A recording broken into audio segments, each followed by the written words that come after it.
Hi Math 6-5. This is lesson 67, page 338. We need to review our tenths and hundredths place value. So when we have a number, remember that there's a chart on the colorful help sheet that I handed out to you last semester, and I would recommend using that. Okay, this side of the decimal is the ones, then we have the tenths, then we have the hundredths place value. Okay, so you'll need to remember this layout for your place value to help you understand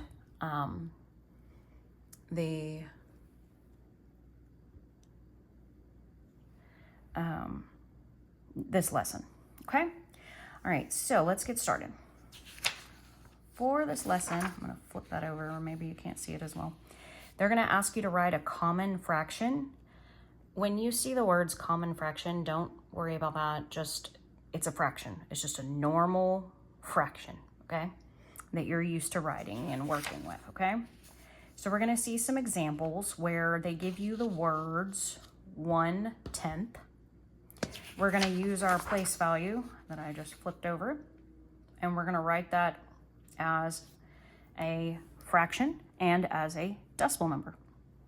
So when you hear tenth as a fraction, we know what our denominator is, tenth. Our denominator becomes 10.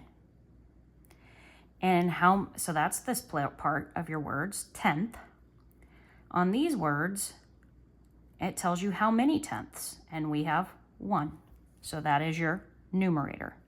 Remember, numerator is your top number, denominator and the word down both start with D. So that is your bottom number.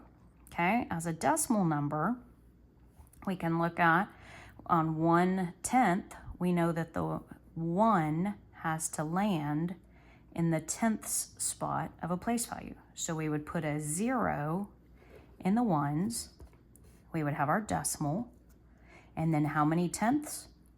1. So we have this decimal number, when we say it properly in place value form, as 1/10. And that is the same as this fraction, 1/10. Okay? Let's look at some more. So let's see. The same thing here. We have 4/10. So we know our denominator, tenths. So our denominator is 10. And our first word tells us how many? 4/10. Applying that to our place value, we do put our decimal, 4/10, so we have nothing in the whole number. Nothing in the ones value. And then how many tenths? This is the tenths, and we have 4. Remember, tenths is our right behind the decimal.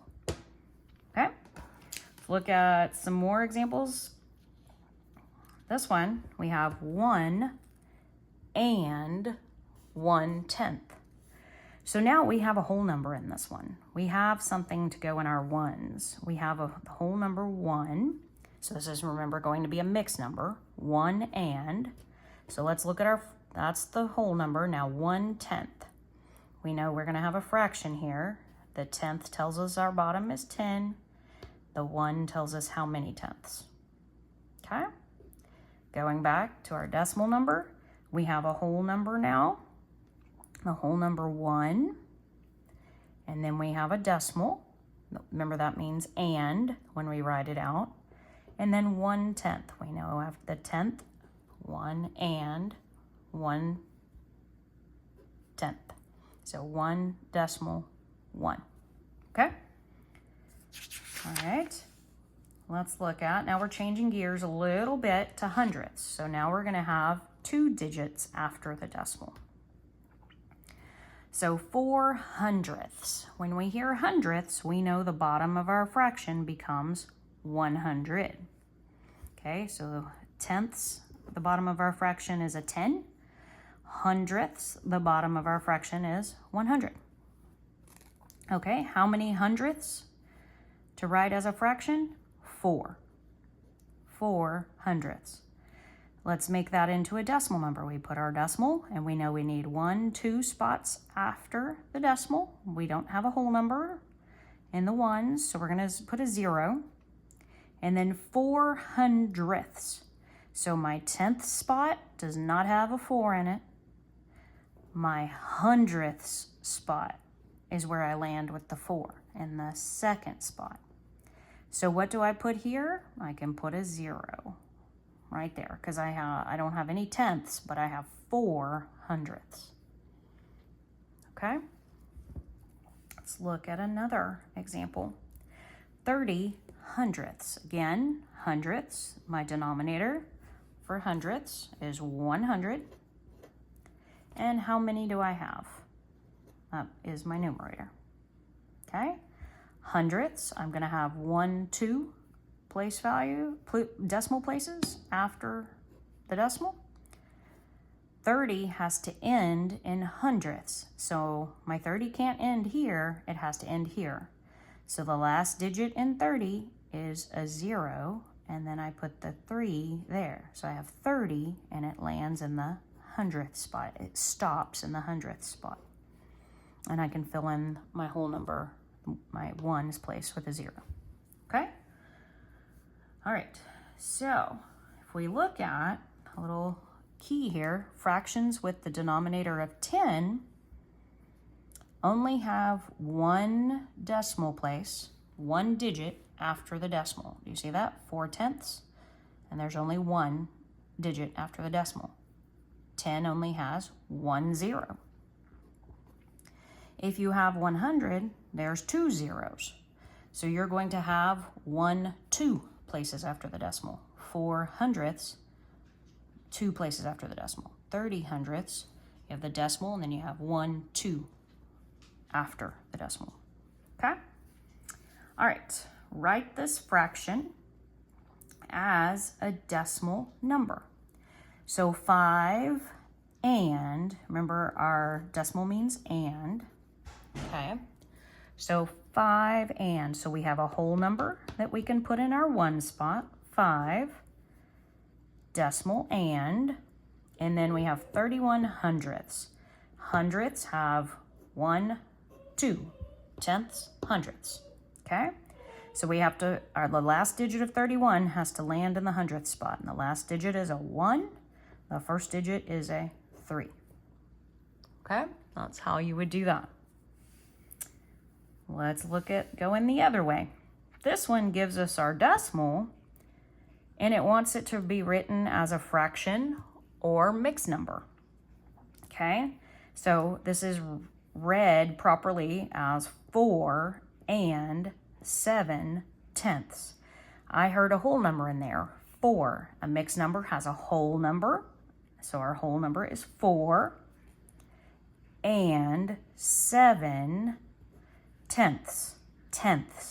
So what is my bottom of my fraction? I'm in tenths. My bottom of my fraction is a 10. And how many tenths do I have? 7 of them. Okay? All right. That is pretty much the gist of lesson 67 in your practice problems. Let me grab my book, go through that a little bit with you. They're going to give you this picture. Don't mess up. Don't freak out. You're okay. We've got this. This picture, count how many pieces there are total and count how many are shaded. Write that number as both a fraction and a decimal. Same thing we've been doing on this yellow sheet, okay? And then do the unshaded portion, the white portion here, as both a fraction and a decimal, okay? All right, looking over here. Let's go to the top here. They give you these circles. Remember, that's 1 whole circle, 2 whole circles, and they want you to name it as a mixed number and a decimal. So you know you have a whole number of 2 and something. So count up how many pieces total. That's your bottom number. How many are shaded. That's your top number on your mixed number. And then turn that into a decimal.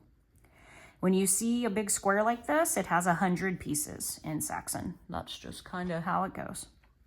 I want you to count the shaded piece and put that over 100. Okay, and it wants you, let's see, as a fraction, and then it wants you to turn that into a decimal, into hundredths. Then it wants you to flip it and do the unshaded piece, okay? And this piece is just the same thing. You're given a fraction, turn it into a decimal, or you're given a mixed number, turn it into a decimal. Remember this, you have to, if you say it properly, 9/10, it tells you exactly where that should land. 39/100 tells you exactly where that place value should go. 2 and, remember our decimal is our and, 99/100. Same with these, it's really important you say these properly. 1/10, it just almost tells you what the numerator is and what the denominator is, okay? 3/100, okay? 4 and 9/10, 2 and 54/100. Okay?